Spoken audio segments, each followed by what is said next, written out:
My father's hand was still extended, holding the receipt, waiting for my credit card.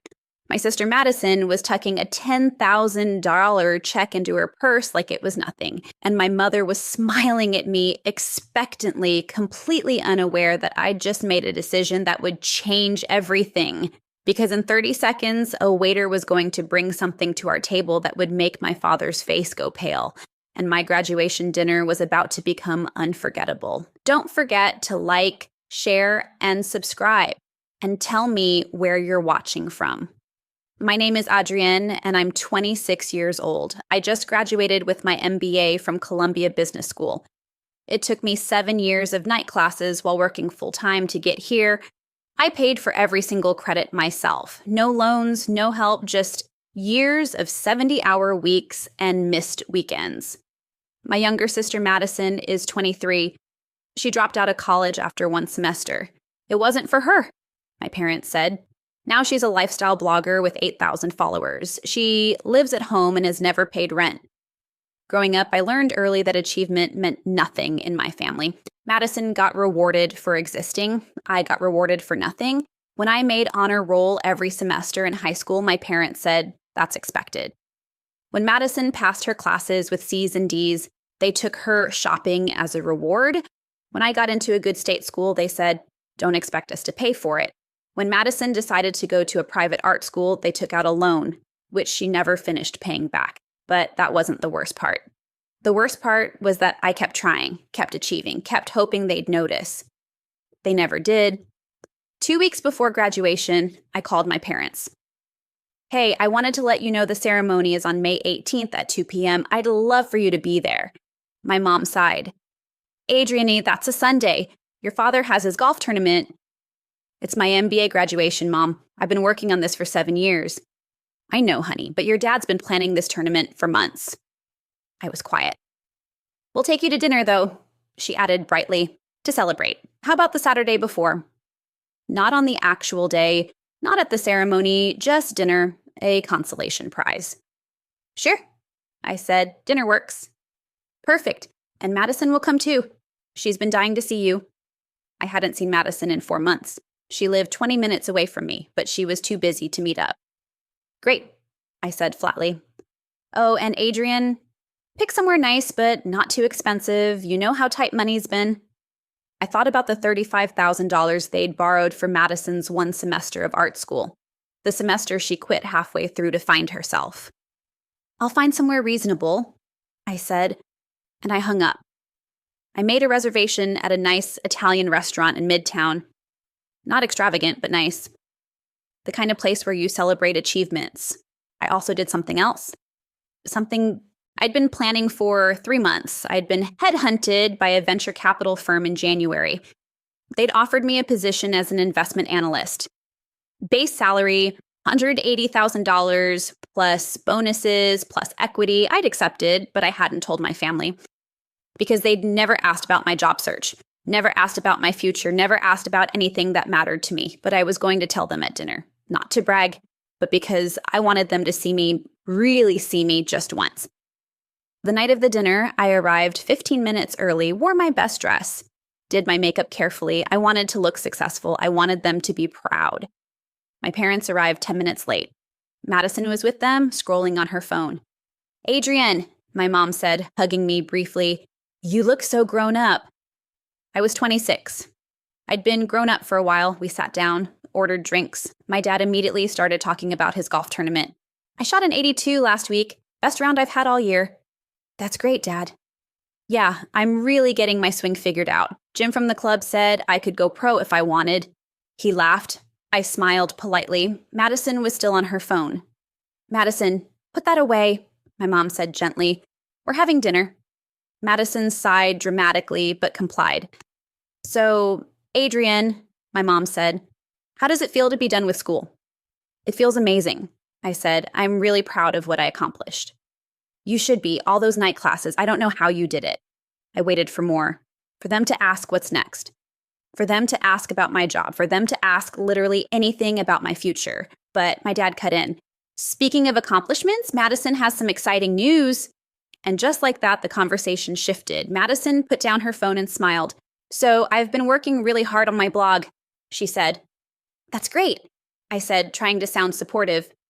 And I got a sponsorship deal. My mom gasped. Oh my God, honey, that's amazing. My dad beamed. That's my girl. I knew your hard work would pay off. I took a sip of water. What's the sponsorship for? I asked. It's a skincare company. They're going to send me free products and pay me to post about them. How much? I asked. Madison hesitated. Well, it's not about the money. It's about building my brand. Right, but how much? $200 per post. I did the math. If she posted once a week, that was $800 a month. Not exactly a living wage, but my parents were acting like she'd won the lottery. We're so proud of you, my dad said. And then he reached into his jacket pocket and pulled out an envelope. I thought the worst was behind me. I was wrong. My dad slid the envelope across the table to Madison. We wanted to give you something to help you invest in your business. Madison opened it. Her eyes went wide. Oh my God, Dad, Mom, this is too much. I leaned over. Inside was a check, made out to Madison for $10,000. My stomach dropped. Consider it seeded. Funding? My dad said, grinning. For your entrepreneurial journey. Madison started crying. You guys are the best parents ever. I sat there, frozen. $10,000. For a blog with 8,000 followers. For a sponsorship that paid $200 per post. Meanwhile, I just spent 7 years earning an MBA, working full-time while going to school at night, paying for it entirely myself. And I got a dinner that I was pretty sure I was about to be asked to help pay for. But I didn't know then. I was about to find out just how little I mattered. We ordered food. The conversation stayed on Madison, her blog, her sponsorships, her brand. I barely spoke. Just nodded when appropriate, smiled when expected. Finally, my mom turned to me. So, Adrienne, what are you going to do now that you're done with school? This was it. My moment. Actually, I accepted a job offer. I said, oh, that's nice. Where? A venture capital firm. I'll be working as an investment analyst. That sounds complicated, my dad said, not looking up from his steak. It is, I said, but I'm excited about it. Well, good for you, my mom said, then immediately turned back to Madison. So, honey, when is your next sponsored post going up? That was it. That was my entire moment. 5 seconds. Before they went back to Madison, I just landed a 6-figure job, and they couldn't even pretend to care. Dessert came. My mom ordered tiramisu for the table. Madison got a second glass of wine. The bill arrived. My dad picked it up and looked at it. Then he looked at me. Adrienne, since you're the one graduating and you picked the restaurant, how about you grab this one? I stared at him. You want me to pay for dinner? Well, not all of it. We can split it. You and Madison can each cover a third, and I'll get the rest. I looked at Madison, who was holding a $10,000 check, and my father wanted me to split the bill. Madison just got $10,000, I said quietly. That's for her business, my dad said like it was obvious. She can't spend that on dinner. Something inside me snapped. I could have just paid it, put my card down, kept the peace, been the bigger person, but I was tired. Tired of being overlooked, tired of achieving things that didn't matter. Tired of watching Madison get rewarded for doing nothing while I got nothing for doing everything. I thought about paying. I thought about letting it go. I thought about walking away and never looking back. But then I remembered something I'd prepared just in case. I excused myself. I need to use the restroom. I walked to the front of the restaurant, found our waiter, and I told him exactly what to do. When I came back to the table, I was smiling. Actually, Dad, I'll take care of the whole bill. He looked surprised. Really? Are you sure? Absolutely. This is my graduation dinner. I should pay for it. My mom beamed. That's so generous, sweetie. Madison didn't even look up from her phone. But first, I said, I have something I want to share with you all. I pulled out my phone, opened my email, and showed them the offer letter from the VC firm. This is the job I accepted. I start in 2 weeks. My dad glanced at it. That's great, honey. Look at the salary, I said. He looked closer. His eyes widened. Is that $180,000? Base salary, yes. Plus performance bonuses that could add another $50,000 to $70,000 annually. My mom's mouth fell open. Madison finally looked up. You're making almost $200,000? My dad said. First year, yes. With growth potential to over $300,000 within 5 years. Silence. Why didn't you tell us? My mom asked. You never asked, I said simply. You asked what I was going to do, but you didn't ask anything about the job. You were too busy talking about Madison's blog. Adrienne, that's not fair. Isn't it? I said. I just finished a 7-year MBA program while working full-time. I landed a job at one of the top VC firms in the country, and you gave me 5 seconds of attention before going back to Madison's $200 sponsorship deal. My dad looked uncomfortable. We're proud of you. Are you? I interrupted. Because you didn't come to my graduation. You gave Madison $10,000 for a blog, and then you asked me to split the bill. Madison spoke up. Adrienne, you're being dramatic. I turned to her. Am I? How much have Mom and Dad given you in the past 5 years? She didn't answer. I know how much, I said, because I've been keeping track. $47,000 for your semester of art school that you quit. For your car, for your credit card debt, for your business ventures that never materialized. I pulled out my phone again, showed them a spreadsheet I'd made. Every dollar they'd given Madison, every dollar they'd never given me.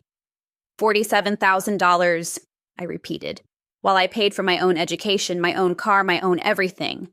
The table was silent. But that's not even the worst part, I said. I pulled out a folder from my bag. Inside were bank statements.